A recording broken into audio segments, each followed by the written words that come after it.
Хүсэлтэй байгаа гадаадын банкны дөрмийн сан буюу хувь нийлүүлсэн хөрөнгийн хэмжээ 500 тэрбум төгрөгнөөс доошгүй байх босго тогтоох юм байна. Харин иргэдийн гол хүлээлт болсон зээлийн хүү гадаадын банкны салбар орж ирсэн ч шууд буурахгүй гэдгийг хууль санаачлагчид тайлбарлалаа. Өнөөдөр хэрэгжиж байгаа банкны тухай хуулиар Монгол банк нь гадаадын банкнд зөвхөн төлөөлөгчийн газар байгуулах, зөвшөөрлөх, татгалзах, түтгэлзүүлэх хүчингүй болох хэрэгтэй байдаг.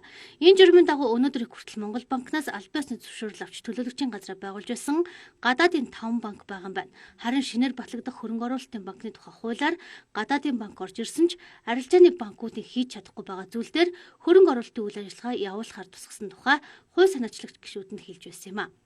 Банкны систем маань өөрөө бас тийм өрөөсгөө шинжтэй явж ирсэн. Яг технологи талаас бол манай банкуд бол өрсөлдөөн дөндөө маш сайжирж ирж байгаа. Гагцгүй нэг өрөөсгөө тал нэг тийм сүүлийн 25 жил бид нар хоёр шаталтай болж ирснээр арилжааны банкуд маань зөвхөн хадгаламжин дээр өрсөлддөг. Хадгаламжийн хүү ингээд өндөр байх тусмаа бид бусад одоо зээл гэдэг юм уу бусад санхүүгийн зуучлалын өртгүүд маань ерөөсөө буух ямар ч боломжгүй байгаа байхгүй юу.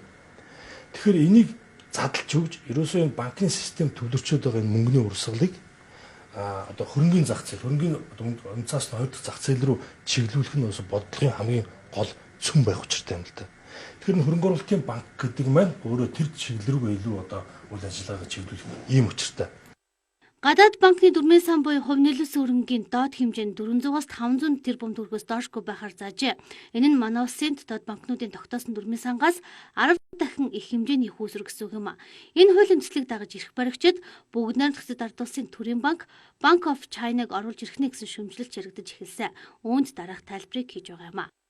Гадаад хөрөнгө оруулалт банкны салбаруудыг одоо дагаж одоо мөнгө угаал терроризмыг одоо санхүүжүүлэх гэдэг юм уу эсвэл ерөөсөө геополитикийн тогтолгооны асуудал ч гэдэг юм уу ийм бусад одоо эдийн засгийн тагнуулын ч гэдэг юм иймэрхүү эрсдлүүд байхыг үүсэхгүй.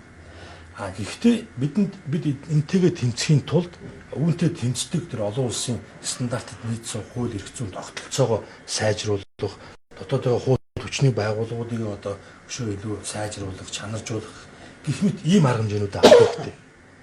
Тэрний оронд ингээд бүх юма хааж яачаад зах зээлээ хааж яачаад ингээд одоо байгаад суугаад байх нь бол асуудлыг шийдэх юм амжтай биш гэж үзэж байгаа байхгүй.